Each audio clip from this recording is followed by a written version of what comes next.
들으실 하나님의 말씀은 신약성경 누가복음 18장 18절로 27절에 있는 말씀입니다. 누가복음 18장 18절로 27절에 있는 말씀입니다. 우리 함께 봉독하겠습니다. 어떤 관원이 물어 가로되 선한 선생님이여 내가 무엇을 하여야 영생을 얻으리까? 예수께서 이르시되 네가 어찌하여 나를 선하다 일컫느냐? 하나님 한 분 외에는 선한 이가 없느니라.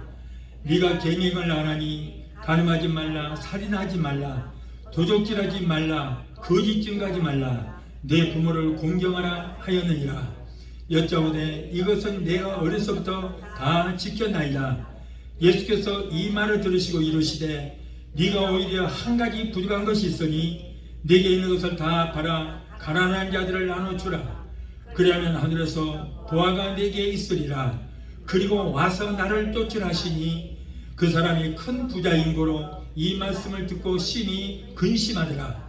예수께서 저를 보시고 가라사대 재물이 있는 자는 하나님의 나라에 들어가기가 어떻게 어려운지 약대가 바늘귀로 들어가는 것이 부자가 하나님 나라에 들어가는 것보다 쉬우니라 하신대. 듣는 자들이 가로되 그런즉 누가 구원을 얻을 수 있나이까? 가라사대 물은 사람이 할 수 없는 것을 하나님은 하실 수 있느니라. 아멘. 기도하시겠습니다. 걸어가신 아버지 감사합니다. 오늘 아버지 거룩한 길 허락하여 주심을 감사합니다. 오늘 부족한 종 어리죠 세우셨사오니 말씀을 전할 때에 성령께서 입술에 기름부심이 넘치게 되게 도와주시고 전해지는 말씀 가운데서 하나님의 세미한 음성이 들려주는 귀한 시간 되게 도와 주시옵소서. 예배를 해방하는 악한 노소마귀를 멸하여 주시고 오직 성령께서만 이 시간을 저들을 붙들어 주시옵소서. 예수 이름으로 감사하며 기도합나이다. 아멘. 할렐루야. 오늘 또 하나님께서 이 시간에 예배 드리는 성도 여러분에게 큰 은혜를 충만하게 내려주시게 될 줄 믿습니다. 자, 이제 7월이 시작되므로 한여름 더위가 기승을 부릴 때입니다. 온 세계가 기상이변으로 더위와 가뭄이 심하여 동물들과 가축이 죽어가고 있는 이런 상황에 미국의 텍사스에서도 화씨 114도, 섭씨 46도까지 기온이 올라간다고 합니다. 남미 온두라스 같은 나라에서는 먹을 물이 없어서 사람들이 목숨까지도 잃고 있다고 합니다. 최근에 이렇게 지구촌에 비가 오지 않으니까 사람들이 자꾸 지하수를 뽑아 먹다 보니까 이 지구가 자전축이 지금 변화가 됐다는 거예요. 자, 이렇게 되면은 지구촌은 온갖 재앙이 일어날 수밖에 없는 것입니다. 지구의 질서가 무너지게 되는 거예요. 한국의 농촌에서는 모내기를 하느라 지금 한참 얼마 전까지 바빴지만은 이제는 숨을 돌리는 그런 시기입니다. 자, 오늘은 맥주 감사절입니다. 원래가 맥주 감사절은 지난 겨울이나 아니면 올 봄에 밭에 채소나 곡식을 심었다가 보리라든가 밀, 옥수수, 감자 같은 곡물을 추수하는 절기가 지금 이때인 것입니다. 그리고 여름에 곡식을 심었다가 가을에 추수하는 것은 뭐라고 그래요? 우리가 추수감사절이라고 그러죠. 근데 지금은 맥주절인 거예요. 예수님께서 말씀하시기를 마태복음 9장 37절로 38절을 보니까 제자들에게 이르시되 추수할 것은 많되 일꾼이 적으니 그러므로 추수하는 주인에게 청하여 추수할 일꾼을 보내주소서 하라 하시니라. 오늘의 한국 농촌에서는 이렇게 추수할 일은 많은데 사람 손이 부족해서 해마다 어려움을 겪고 있다고 합니다. 그런데 농촌에서만 이렇게 일꾼이 부족한 것이 아니고 하나님 나라에서도 일꾼이 지금 부족하고 있어요. 그래서 주님께서는 일꾼을 부르신다 말씀했어요. 이사야서 6장 8절을 보니까 내가 또 주의 목소리를 들은즉 이르시되 내가 누구를 보내며 누가 우리를 위하여 갈고? 그때에 이사야 선지자가 말합니다. 가로되 내가 여기 있나이다 나를 보내소서.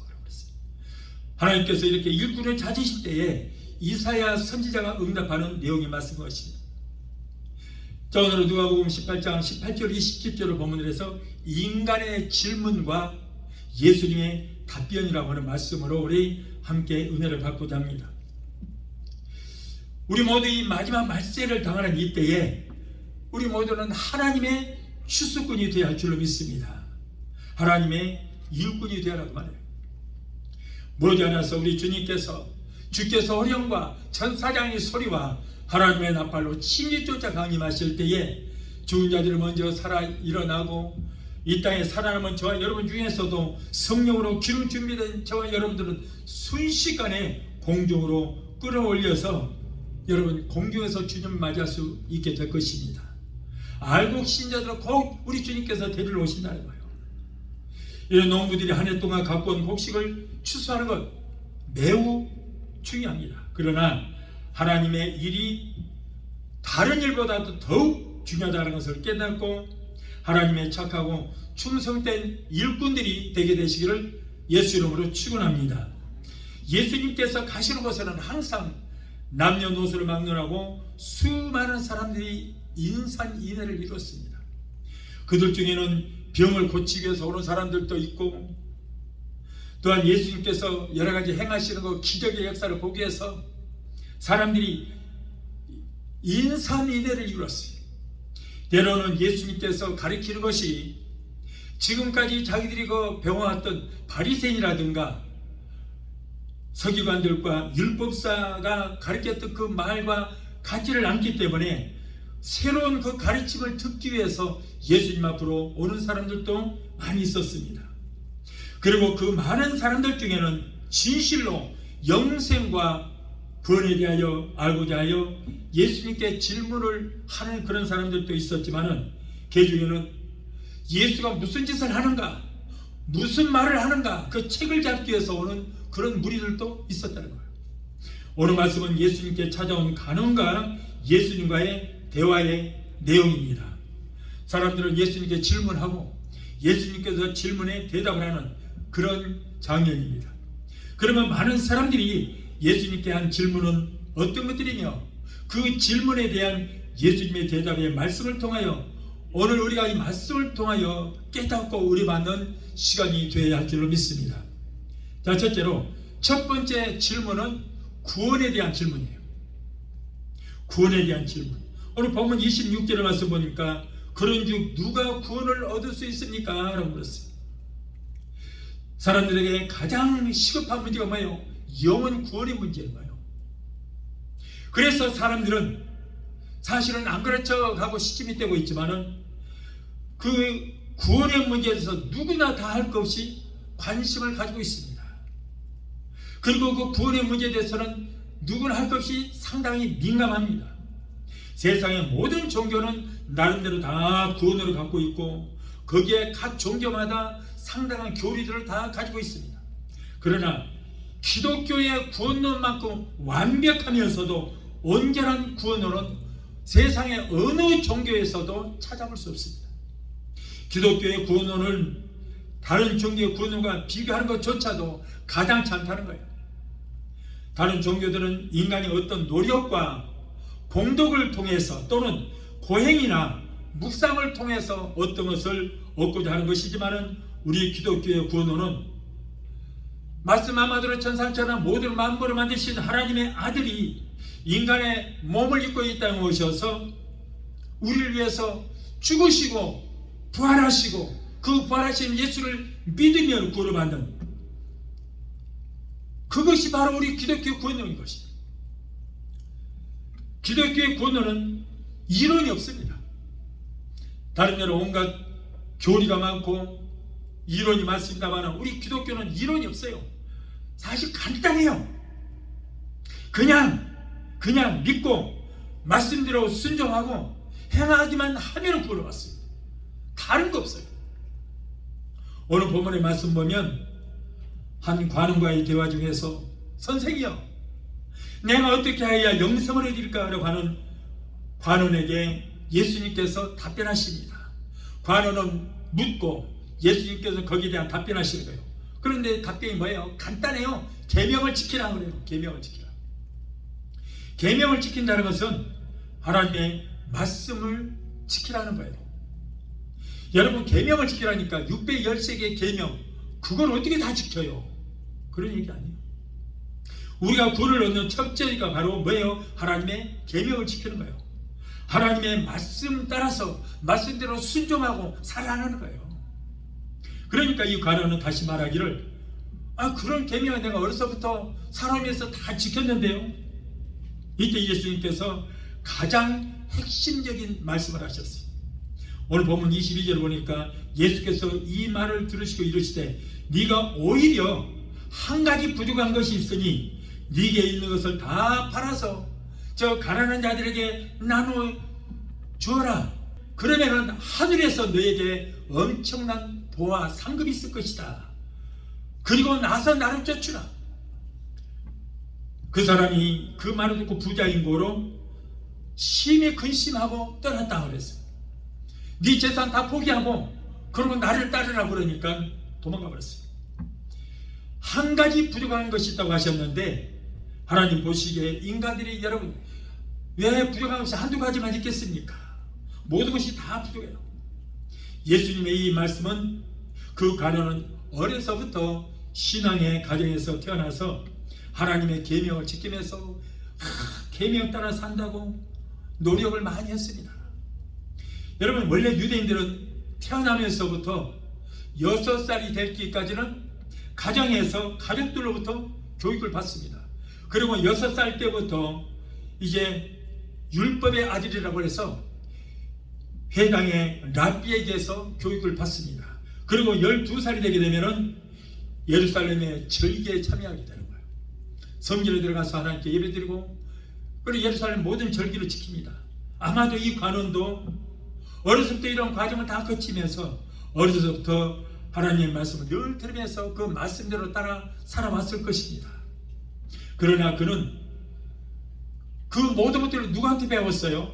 바리새인이라든가 서기관, 이런 사람들에게 배웠기 때문에 그 사람들처럼 그저 형식적이고 의례적이고 습관적인 종교 생활만을 해왔다는 거예요. 그렇기 때문에 예수님께서 가룟에게 뭐라고 했어요? 네게 오히려 한 가지 부족한 것이 있다 그랬어요. 네가 네 말대로 다 지켰다며. 다 지켜, 좋다. 그런데 너에게 한 가지 부족한 것이 있다. 네 말대로 모든 것을 다 율법대로 지켜 살아왔을지라도 한 가지 하지 않은 것이 있다고 말씀하신 거예요. 사랑하는 성도 여러분, 우리들도 하나님 앞에, 예수님 앞에, 성령님 앞에 이 시간에 다시 한번 무엇이 부족한지 나 자신을 돌이켜 보아야 될 줄로 믿습니다. 내 깐에는 그래도 이 말하면 되겠지, 이 정도 내가 신앙생활하면 하나님도 나를 인정해 주시겠지라는 그런 교만한 생각을 버리라는 거예요. 그리고 부족한 것이 무엇인가를 깨달아야 되는 것입니다. 바리새인들은요, 서기관들은요, 율법사들은요 11조도 철저히 했어요. 그리고 안식일도 얼마나 철저히 지켰는지 몰라요. 마카비 시대에는 얼마나 이들이 안식일을 잘 지켰는지 외적들이 침략해 옵니다. 이스라엘에 침략해 옵니다. 전쟁이 일어났습니다. 전쟁을 하다가도 안식일 날이 되면은 무기 다 내려놓고 그리고 성전에 들어가서 다 예배 드리는 거예요. 그러니까 외적들이 와서 성전에 들어와서 예배 드리는 유대인들을 다 죽여버리는 거예요. 그래도 그들과 싸우지 않았어요. 왜? 안식일을 거룩하게 지키기 위해서. 그러다 보니까 적들이 꼭 안식일에 쳐들어오는 거예요. 안식일에 쳐들어가면 저들이 아무것도 할 수 없겠지. 안식일에 쳐들어와서 그래서 군인들을 갖다가 이렇게 잔인하게 해쳤던 것입니다. 이런 정도로 그 생명의 위협을 무릅쓰고도 안식일을 지키면서 예배를 드렸던 거예요. 그런데 주님께서는 그러한 바리새인들과 서기관들, 율법사들을 책망한 거예요. 그렇게 안식일을 다 지키고 그렇게 율법을 지키면서 산다고 했음에도 불구하고 예수님께서는 그들을 책망하셨어요. 마태복음 23장 23절에 거기 보니까 왜 책망을 하셨는가 나와요. 그들에게 의와 인과 신을 버렸다고 그랬어요. 율법도 지키고 잘했다. 그런데 너희가 의와 인과 신을 버렸다. 자, 의는 뭐예요? 의라는 것은 옳은 일을 하는 것, 옳은 것을 쫓는 것. 인은 사랑과 덕목을 말하는 것. 그리고 신은 하나님께 대한 믿음을 말하는 것입니다. 그러니까 다른 것은 잘했다. 율법도 지키고 안식일도 잘 지켰는데 너희가 의와 인과 신을 버렸다 그러면서도 주님께서는 이것도 행하고 저것도 버리지 말라. 마태복음 50장 20절에 내가 너희에게 이르노니 너희 의가 서기관과 바리새인보다 더 낫지 못하면 결단코 천국에 들어가지 못하리라. 아무리 율법을 지키고 계명을 따른다 할지라도 의와 인과 신을 버리면 너희들은 하나님 나라에 갈 수 없다. 예수님 말씀을 듣고 의기양양해서 왔던 그 관원들, 우리 믿음이 이만하면 됐겠지. 사실은 예수를 시험하기 위해서 왔는데 예수님의 답변을 듣다 보니까 예수님을 사실은 그냥 넘어뜨리려고 왔는데 그 말씀 한마디에 저들은 결국 근심하면서 돌아가고 말았다는 거예요. 왜 그래요? 재물이 너무 많았기 때문에. 내가 그래 이것도 하고 저것도 다 잘했어. 율법도 지키고 그랬어. 한 가지 부정한 것이 있는데 그 재물 그거 가난한 사람들에 나눠주고 구제도 하고 그리고 나서 나를 따르라 그러니까 다 도망갔어요. 그들은 왜 도망갔어요? 재물이 조금만 있었으면 아마 그렇게 했을지도 몰라요. 근데 재물이 너무 많은 거예요. 너무 많은 재물을 포기할 수 없어요. 영성을 얻기 위해서 재물을 포기하기에는 재물이 너무나도 많았기 때문이에요. 그래서 이 관원은 구원의 문제도 영생의 문제도 재물 때문에 모든 것을 다 포기하고 주님을 떠나고 말했다는 거예요. 이와 같은 모습을 보신 예수님 말씀합니다. 24절 보니까 예수께서 저를 보시고 가라사대 재산이 있는 자는 하나님 나라에 들어가기가 어떻게 어려운지 약대가 바늘 끼로 들어가는 것이 부자가 하나님 나라에 들어가는 것보다 더 쉽다라고 했어요. 그러자 곁에서 듣고 있던 많은 사람들이 그렇다면 누가 구원을 얻습니까? 이때 이들이 그 얘기예요. 예수님 말씀대로라면 지켜야 할 일이 너무 많고 그리고 그렇게 까다로운데 그렇다면 예수님 말씀대로라면 이 땅에서 구원받을 자가 누가 있겠습니까? 아무도 구원받을 자가 없지 않겠습니까?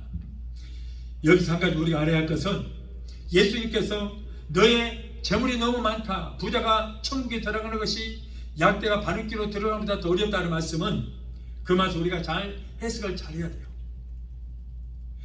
부자라고 해서 그래서 재산이 많아서 그것이 죄가 된 것이 아니라는 거예요. 그것이 아니라 이 사람은 하나님보다 돈을 더 사랑했기 때문에요. 하나님보다 재물을 더 사랑했기 때문에 하나님을 숭배하는 것이 아니라 재물을 더 숭배했기 때문에 재물이 이 사람에게는 결국 우상이 되고 말았기 때문에 지금도 보세요. 청년은 이렇게 너의 재물을 가난한 사람들에게 나눠주고 굳이 한 대 쓰고 그리고 나를 따라 그러니까는 도망가 버리잖아요.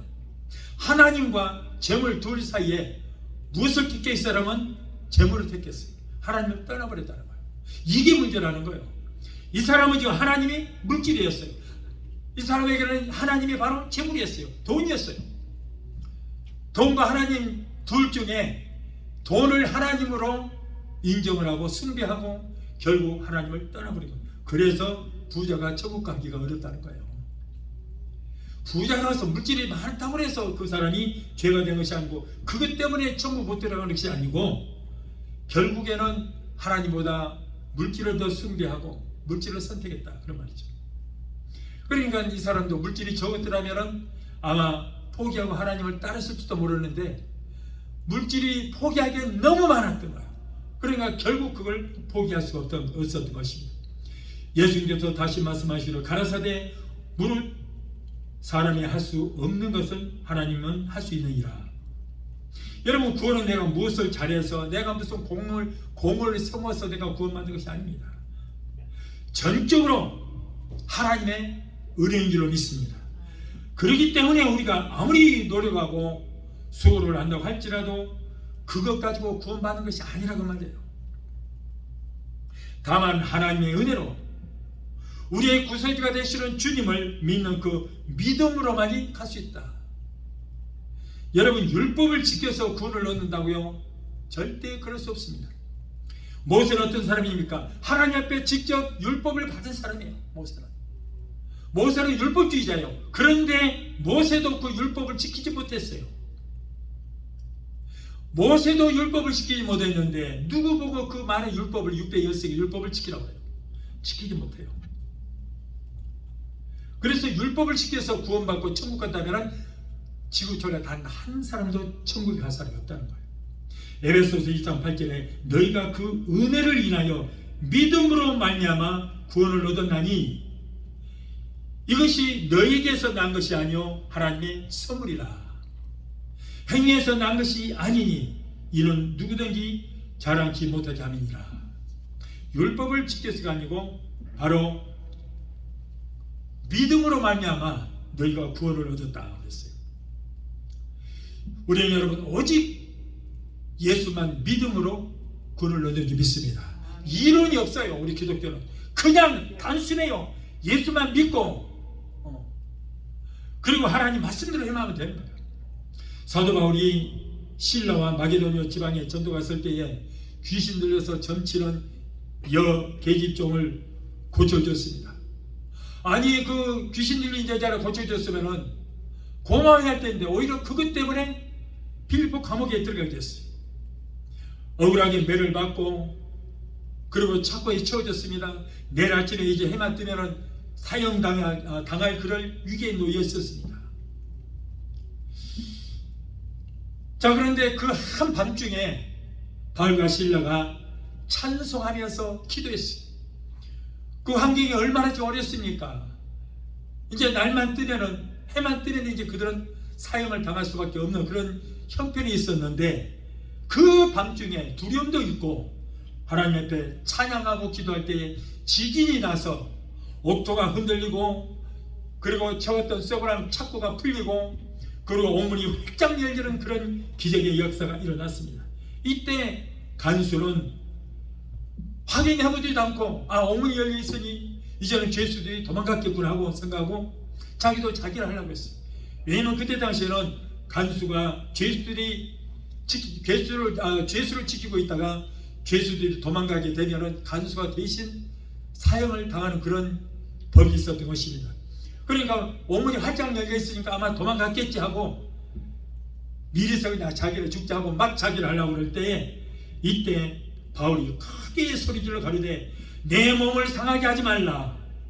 우리가 도망가지 않고 여기 있다 라고 하니 간수가 뛰어가서 무서워 떨며 그 앞에 무릎을 꿇고 부복하여 가로되 선생이여 내가 어떻게 하여야 구원을 얻을 수 있습니까? 라고 하거늘 주 예수를 믿으라. 그리하면 너와 내 집이 구원을 얻으리라. 이 말씀을 듣고 간수는 물론이고 그 집안 모두가 다 예수를 믿고 구원을 받았다는 거예요. 보세요. 간단해요. 이론이 없잖아요. 주 예수만 믿으면 구원을 얻는다는 거예요. 예수님이 부활하신 후 오순절날 성령을 충만히 받은 사도들은 밖에 나가서 열심히 부활하신 예수, 다시 오실 예수를 증거했습니다. 듣는 이들은 모두가 그 말씀을 듣고 우리가 어찌할꼬 마음에 찔려서 베드로와 다른 사도들에게 묻기를 가로되 형제들아 우리가 어찌할꼬 하거늘 베드로가 가로되 너희가 회개하여 각각 예수 그리스도의 이름으로 세례를 받고 죄사함을 얻으라. 그리하면 너희가 성령을 선물로 받으리라. 자, 여기서 성령을 받으리라. 성령을 받아야 영원한 구원을 얻을 수 있다는 거예요. 이때 그들이 회개하고 성령을 받고 구원받은 수가 몇 명이요? 3,000명 이상이 되었더라는 거예요. 여러분, 이렇게 우리가 예수 믿고 성령 받고 충만하게 되면은 구원을 받고 천국에 들어가는 역사가 있게 될 줄 믿습니다. 자, 둘째로 두 번째 질문입니다. 거듭남에 대한 비밀, 거듭남에 대해서 이제 질문합니다. 기독교의 구원에 있어서 이 거듭남, 중생이야말로 핵심적인 교리입니다.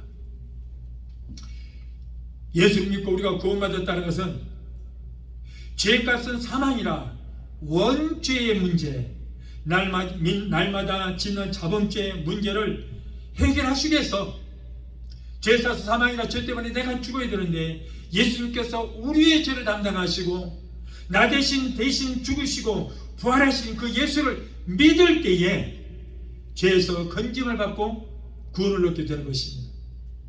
자, 우리가 예수를 믿고 구원을 받았을지라도 물과 성령으로 거듭나는 과정이 있어야 천국을 소유할 수 있다는 거예요.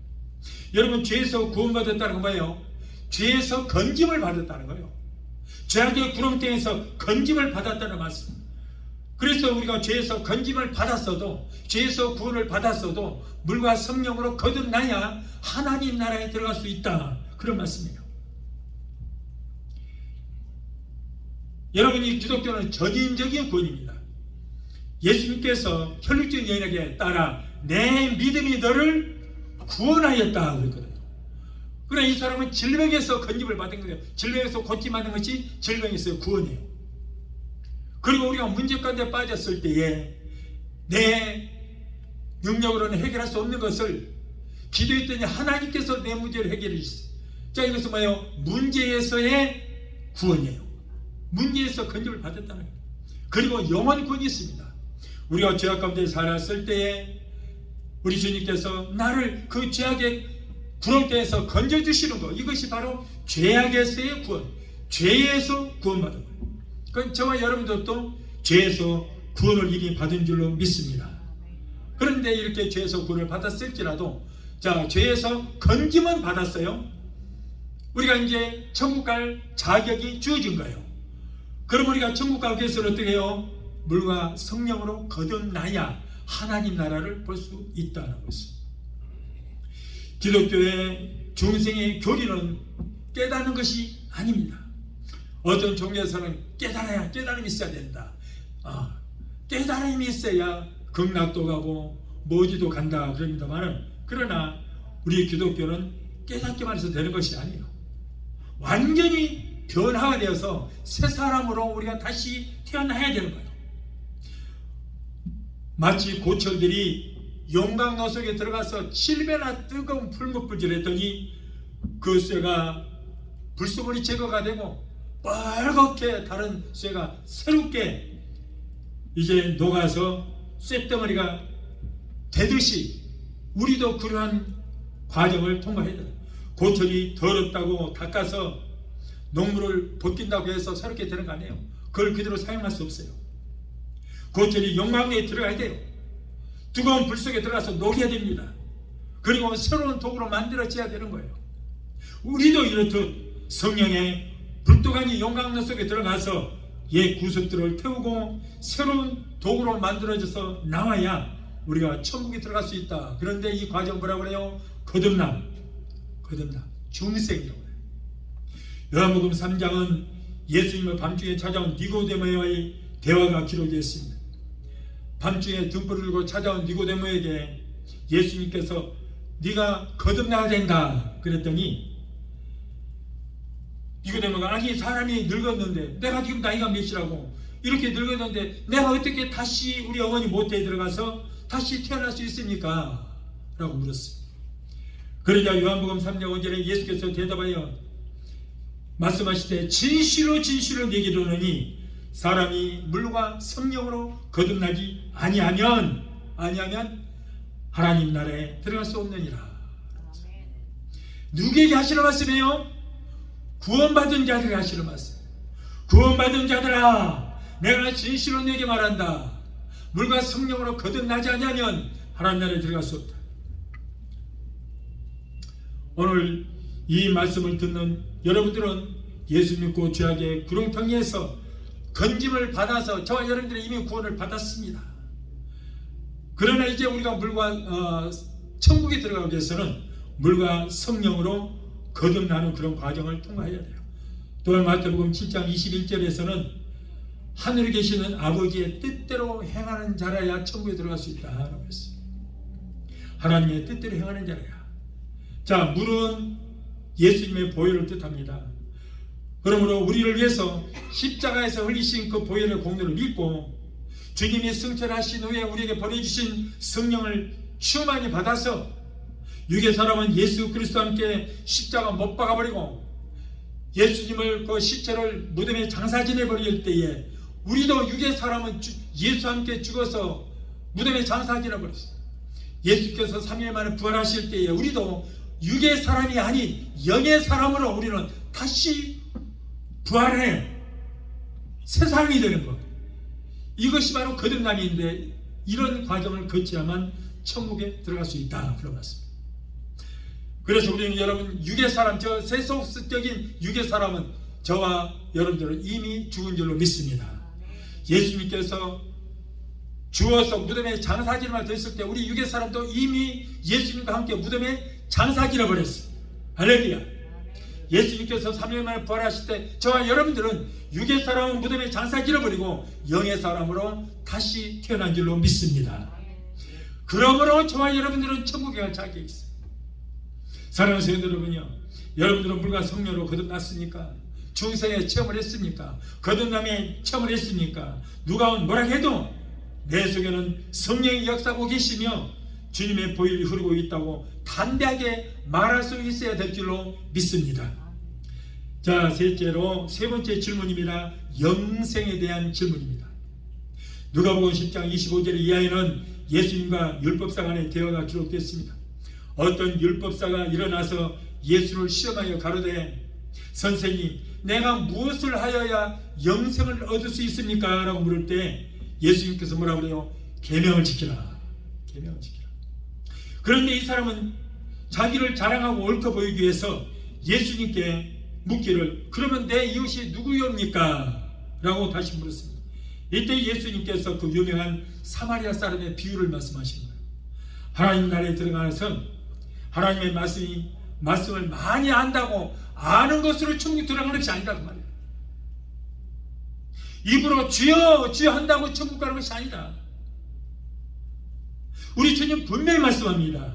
마태복음 7장 21절에 나더러 주여 주여 하는 자마다 다 천국에 들어갈 것이 아니요 다 들어가는 것이 아니라 다만 하늘에 계신 내 아버지의 뜻대로 행하는 자라에 들어가리라. 그러니까 주여 주여 한다고 들어갈 수도 있겠지만 그러나 주여 주여 한다고 다 들어가는 것이 아니고 하나님의 뜻대로 행하는 자라야 들어가리라. 자, 네 번째 질문입니다. 네 번째 질문은 하나님에 대한 질문입니다. 하나님의 일에 대한 질문. 요한복음 6장 27절에 썩는 양식을 위하여 일하지 말고 영생하도록 있는 양식을 위하여 하라.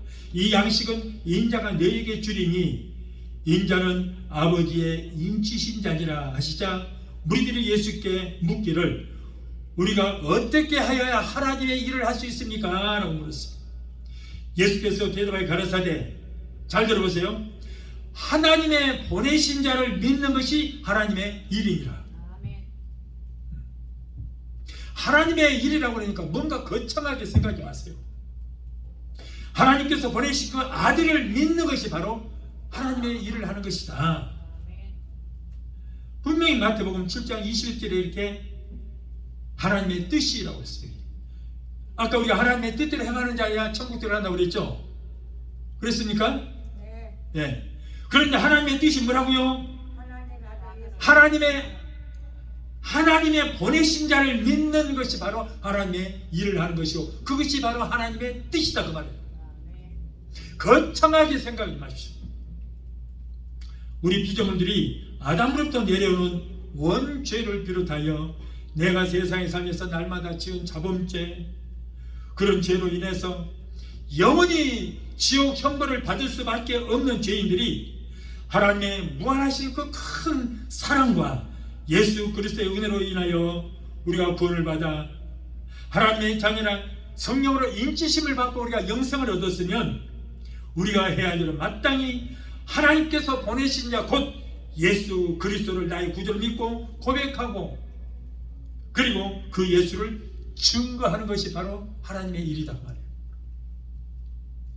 하나님의 일은 물론 선교하는 것, 구제하는 것, 예, 그것도 다 하나님의 일입니다. 그러나 그거보다 더 중요한 것은 하나님께서 보내신 자를 예수를 믿는 것, 그리고 주일날 내 자리 지키고 열심히 예배 드리는 것, 이것이 바로 하나님의 일인 것입니다. 여러분, 내 자리 꼭 지키십시오. 절대 뺏기지 말고, 싸워서라도 뺏기지 말고 꼭 그 자리 지키고 주일날 항상 그 자리 비워놓지 말고 예배 드리세요. 이것이 바로 뭐라고요? 하나님의 일이라고 말해요. 크게 생각하지 마세요. 크게 생각하지 마세요. 어떤 사람들은 나 자신도 예수를 제대로 믿지 못하면서, 내 가족들도 구원시키지 못하면서, 내 가족들, 내 자식들은 지금 지옥을 향해서 브레이크 고장난 자동차를 타고 막 차가 지옥을 향해서 달려가고 있는 것처럼 그런 삶을 살면서도 은빛 날개의 비행기를 타고 아프리카 남미로 선교하러 간다고. 지나 잘 믿지. 아니, 선교해야 돼요. 하십시오. 해야 돼요. 그런데 먼저 할 일이 있고 나중에 할 일이 있다는 거예요. 나도 제대로 믿지 못하고 내 가족들도 구원시키지 못하고 지금 지옥을 향해서 달려가고 있는데, 어디 누구 구원시키러 간다고 들어가서 선글라스를 끼고 사진 찍고 멋부리고 다니면서 가증스럽잖아요. 하십시오. 하지만 그러나 나부터 내 영혼 구원이 더 중요한 거예요. 내 가족들 영혼이 더 구원시키는 것이 더 중요한 것입니다. 그래서 여러분, 하나님의 일은 거창하게 생각해 봅시다. 물론 교회 나와서 여러 가지 작은 일이고 큰 일이고 일을 하는 거, 이것도 하나님 일이에요. 그러나 가장 중요한 것은 하나님께서 보내신 그 아들을 믿는 것이 하나님의 일이니라. 그것이 바로 하나님의 뜻이다. 하나님의 뜻이다. 초대교회 사도들과 성도들은 성령 받고 예수를 증거하다가 다 순교들을 당했습니다. 한국의 일제 압박 시대에도 신사참배를 거부하며 예수를 증거하다가 순교하신 주의 종들과 그리고 성도들이 얼마나 많은지 몰라요. 해방 후에 좌익과 우익들의 그 소용돌이 속에서도 6.25 남침 이후 인공시절에 신앙과 믿음을 지키다가 순교를 당한 분들이 얼마나 많은지 모릅니다. 오늘날도 북한에서는 성경을 읽거나 심지어는 성경을 가지고 있는 사람 만나기만 해도 고사포로, 비행기로 쏘는 고사포로 사람을 쏴서 시체 하나도 찾지 못하도록 그렇게 총살을 당하면서까지 신앙을 지킨 사람들이 얼마나 북한에 많은지 모릅니다. 하나님의 자녀들을 이렇게 괴롭히고 죽이는 저 공상도배들, 하나님께서 저들을 철저하게 미워하실 것입니다. 그럼에도 불구하고 하나님의 원수요, 한국을 침략하여 수많은 동족을 죽였던 원수된 북한 김일성, 김정일, 김정은 같은 악한 자들을 숭배하고 돈 갖다 주고, 한국은 북한에 한 번도 침략한 일이 없는데 원자폭탄을 만들고 미사일을 만들어서 한국 쪽을 향해서 막 쏘고 사람을 죽이고 하는데도 불구하고 그들에게 항의는 하지 않고 그들을 지지하는 좌익들이 한국에 얼마나 많은지 모릅니다. 그리고 심지어는 예수 믿는 사람들 중에서도 주의 종들까지도 그들을 지지하고 숭배하는 자들이 있는데 하나님께서 그들을 철저하게 미워하실 것입니다. 우리는 북한에서 억압받고 있는 북한 국민들을 위해서 기도해야 돼요. 빨리 통일이 돼서 저들도 자유롭게 우리처럼 예배 드릴 수 있도록 그들을 위해서 우리는 기도해야 될 줄 믿습니다. 그러나 북한의 위정자들이나 김정은 체제를 미워하거나 지지해서는 절대 안 되는 거예요. 하나님이 가장 싫어하실 것입니다. 우리는 북한 동족들이 속히 공산주의자들에게 손아귀에서 벗어나서 자유를 누릴 수 있도록 저와 여러분들은 기도를 해야 될 줄 믿습니다. 공산주의, 러시아, 중국, 북한 그리고 남한의 종북 세력들이 하나님이 철저히 저들을 미워하실 것입니다. 여러분, 저들은 예수 믿는 사람들을 얼마나 핍박하고 얼마나 많이 죽였습니까? 그래서 공산주의자들은요, 하나님과 원수관계가 되는 거예요. 그런데 그들을 숭배하고 하는 것은 절대 하나님께서 기뻐하지 않습니다. 예수님 말씀하십니다. 마태복음 16장 24절로 25절에 예수께서 제자들에게 이르시되 아무든지 나를 따라오려든 자기를 부인하고 자기 십자가를 지고 나를 쫓을 것이니라. 누구든지 제 목숨을 구원하고자 하면 잃을 것이요 누구든지 나를 위하여 제 목숨을 잃으면 찾으리라. 자, 마지막 다섯째 질문은 주님을 따르는 데 대한 질문입니다. 성도 여러분, 우리가 예수를 나의 구주로 믿고 은혜를 받고 성령 세례를 받고 구원도 받았습니다. 자, 그러면 우리는 이제 주님을 따라야 되는 거예요. 요한복음 21장 19절에 예수님께서 나를 따르라 그랬거든요. 나를 따라. 마태복음 10장 38절에 또 자기 십자가를 지고 나를 쫓지 않은 자도 내게 합당치 아니하니라 그랬어요. 누가복음 9장 23절에 또 무리에게 이르시되 아무든지 나를 따라오려거든 자기를 부인하고 날마다 제 십자가를 지고 나를 쫓을 것이니라. 누구든지 자기 십자가를 지고 나를 쫓지 않은 자도 능히 나의 제자가 되지 못하리라. 여러분, 나의 십자가 뭡니까?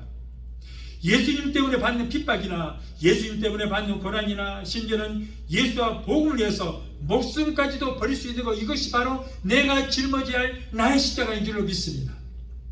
요한복음 14장 5절에 이하의 말씀 보면은 예수님과 제자 도마의 대화가 기록되어 있습니다. 도마가 가로되 주여 어디로 가시는지 우리가 알지 못하거늘 그 길을 우리가 어찌 알겠사옵나이까.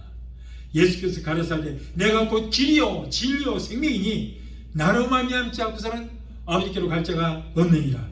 이 말씀은 구원의 길이 오직 예수에게만 있다는 거예요. 우리 하나님은 오직 유일하신 하나님입니다. 그러므로 우리가 구원받는 길도 오직 한 길 예수밖에 없는 줄 믿습니다. 예수님만이 유일한 구원의 길이요 우리의 구세주가 되시는 거예요. 요즘 마지막 말세가 가까워지기 때문에 예수 말고도 구원이 있고 교회 밖에도 구원이 있다고 하는 그런 종교 다원주의 WCC를 주장하는 사이비 목사들이 많이 있습니다. 그들은 바로 사탄주의자들인 거예요. 성경은 우리에게 밝히 보여주고 있습니다. 사도행전 4장 12절에 다른 이로서는 구원을 얻을 수 없나니 천하 인간에게 구원을 얻을 만한 다른 이름을 우리에게 뭐라고? 주신 일이 없다. 예수 외에는 구원받을 길이 없다는 거예요. 죄 쌌은 사망이라 원죄, 자범죄, 고범죄, 성령 회방죄 때문에 내가 그 죄 때문에 죽게 됐는데 예수님께서 우리의 모든 죄를 담당하시고 대속의 십자가를 지시고 죽으시고 부활하신 그 예수님만이 바로 우리의 구원의 길이 된다는 것입니다. 예수님 바로 예수님만이 천국 가는 길이요 진리요 생명이 되는 것입니다. 여러분, 오늘 선포된 예수님의 말씀은 우리가 믿음을 가지고 신앙생활하고 천국 가는 데 가장 중요한 말씀들을 예수님께서 오늘 우리에게 가르쳐 주셨습니다. 이 말씀을 듣고 우리는 깨달아야 됩니다. 마가복음 8장 10절에 예수께서 아시고 이르시되 너희가 아직도 알지 못하며 깨닫지 못하느냐? 너희만이 그렇게 둔하냐라고 믿음 없고 깨닫지 못한 제자들을 책망하셨습니다. 우리도 깨달아야 돼요. 그리고 그 말씀대로 지켜 행하는 저와 여러분이 되어야 될 줄 믿습니다. 그리고 행함이 없는 믿음은 죽은 믿음이라고 했어요. 바리새인들과 서기관들처럼 주님으로부터 책망을 받아서는 절대 안 될 것입니다. 사랑하는 성도 여러분, 이제는 주님의 재림이 가까웠습니다. 로마서 13장 11절로 12절을 보면 또한 너희가 이 시기를 알거니와 자다가 깰 때가 벌써 되었으니 이는 이제 우리의 구원이 처음 믿을 때보다 가까웠습니다. 밤이 깊고 낮이 가까웠으니 그러므로 우리가 어두운 일을 벗고 빛의 갑옷을 입자라고 했어요. 그리고 이 시대를 우리는 분별해야 돼요. 밤이 깊었습니다. 밤이 깊었다는 얘기가 뭐예요? 이제 아침이 가까웠다는 거예요. 밤이 깊었다는 것은 아침이 가까웠다는 거예요. 우리가 지금 흑암의 세계에 살고 있어요. 얼마 있지 않으면 우리 주님 오십니다. 마태복음 16장 3절에 아침에 하늘이 붉고 흐리면은 오늘은 날이 굳겠다 하나니 너희가 천기는 자 구름이 남쪽에서 북동쪽으로 들어가니까 오늘 비 오겠다. 이 천기는 분별할 줄 알면서 어찌하니 너희가 시대의 표적을 분별할 수 없느냐. 지구촌에 일어나는 모든 일들을 보아도 우리 주님 오신 날이 심히 가까웠다는 것을 우리가 알 수 있습니다. 정신을 바짝 차리고 근신하여 우리는 깨어서 기도해야 될 줄 믿습니다. 베드로전서 4장 7절에 만물의 마지막이 가까웠으니 그러므로 너희는 정신을 바짝 차리고 근신하여 기도하라. 오늘도 하나님의 크신 사랑과 우리 주 예수님의 사랑과 궁연하심이 이 시간에 예배 드리는 모든 성도 여러분에게 충만하게 임하게 되시기를 예수 이름으로 축원합니다. 기도하시겠습니다. 걸어가신 예수님, 오늘도 우리에게 귀한 말씀을 주심을 감사합니다. 인간의 영혼권의 문제, 거듭남의 문제, 영생에 대한 질문, 하나님의 일에 대한 질문, 주님을 따르는 데 대한 질문에 일일이 이렇게 답해 주시고 자세히 가르쳐 주심을 감사합니다. 모든 질문의 해답은 우리 주 예수 그리스도를 믿고 말씀대로 행하는 것이라고 말씀했습니다. 오늘 주시는 말씀 우리 마음에 새겨서 말씀대로 행하는 우리 모두가 되게 도와 주시옵소서. 예수 이름으로 감사하며 기도합나이다. 아멘. 이 시간에는 제가 여러분을 위해서 기도드리겠습니다. 제가 마무리 기도를 드립니다. 문제 있는 분들은 믿음으로 가슴에 손을 얹으시고, 마음의 병, 의심의 병 있는 분들은 아픈 것에 손을 얹으시기 바랍니다. 제가 기도해 드리겠습니다. 문제 해결자가 되시고 우리의 질병을 치료해 주신 여호와 치료의 하나님, 오늘 사랑하는 하나님의 자녀들이 가정문제, 생활의 문제, 자녀 문제, 직장의 문제, 비즈니스 같은 온갖 문제를 가지고 왔습니다.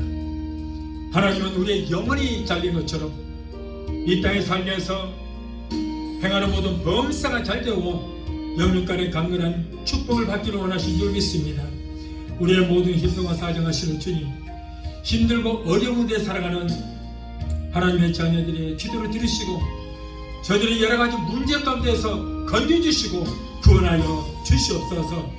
너는 내게 부르짖으라 내가 네게 응답하겠고 내가 알지 못하는 크고 비밀한 기적의 역사를 보이라 말씀하셨사오니 이 약속의 말씀을 붙들고 기도합니다. 주여, 우리의 모든 문제는 한 길로 설지라도 7길로 따라가는 역사가 있게 하여 주시옵소서.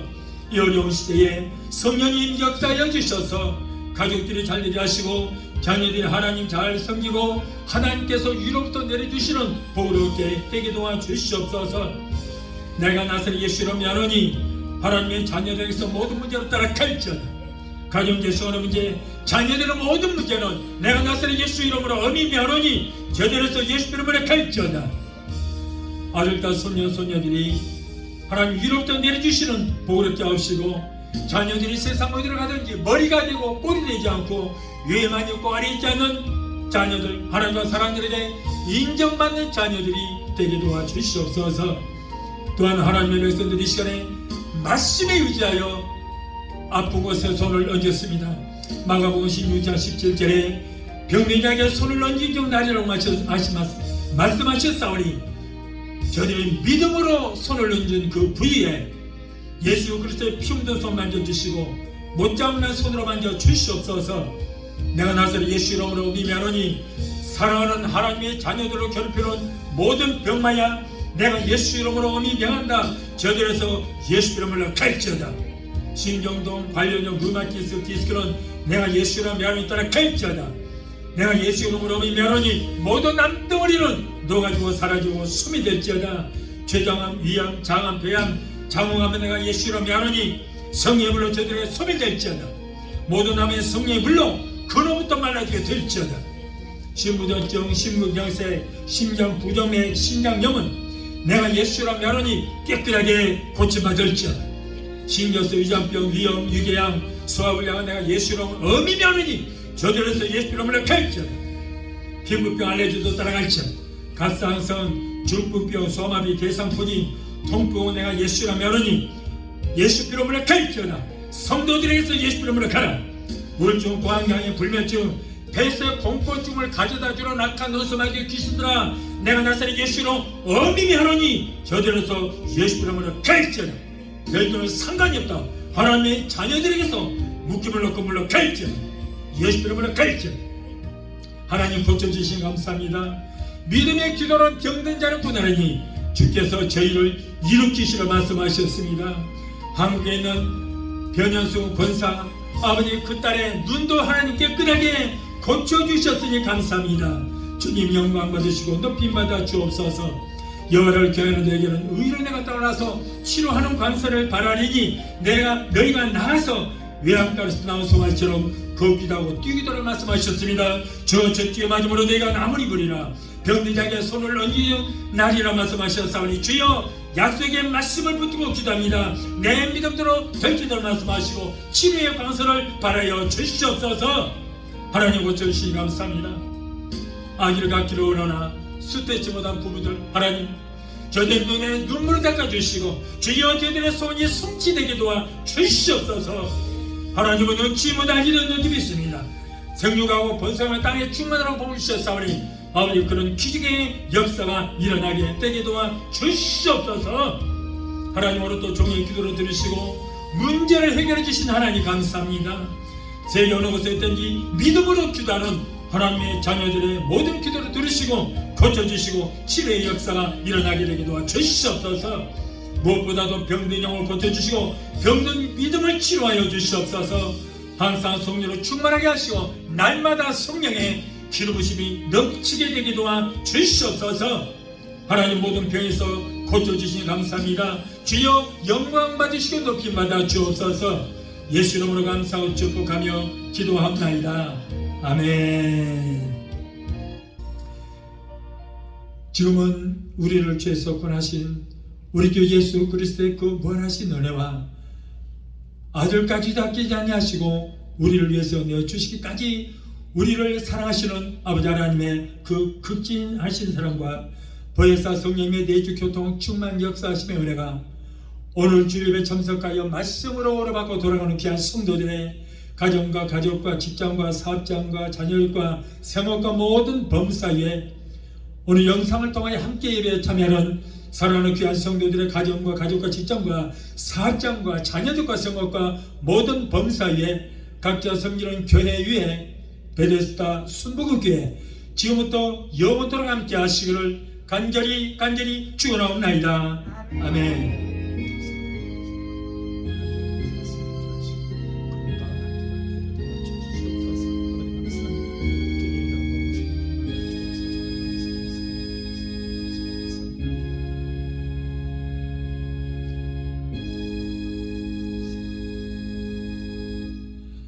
할렐루야. 하나님께